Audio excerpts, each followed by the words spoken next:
certainly a solid day of trade as the psychological level of 6100 was breached on the upside.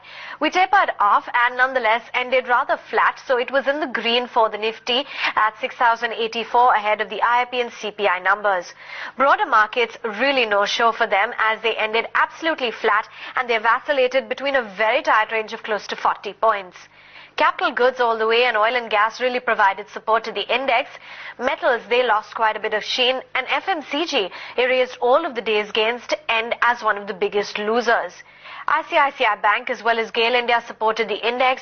ONGC did very well from the oil and gas basket, and L&T, that one continues to shine.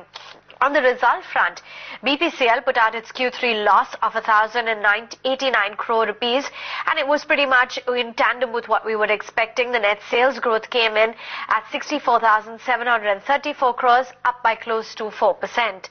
GRMs for the third quarter at $1.76 per barrel as under recoveries continued to remain high at 4,162 crore rupees. Apart from that, Oil India from the same space put out its numbers, and this time around the profits were lower by just about 4% at 902 crore rupees. You had the net sales which came in higher by 8.3% at 2,600 crores. The street delivered those numbers well. National Fertilizers, a complete turnaround. Profits came in at 23 crores. This is versus a loss of 12 crores. And you had the net sales which were at 2,480 crore rupees. Very healthy.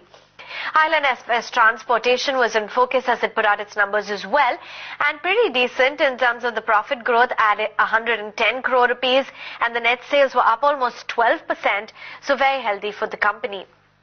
Apart from that, Finolex Cables, and in fact, this was, you had the numbers which came in higher by close to 2% in terms of the profits, 24 crores.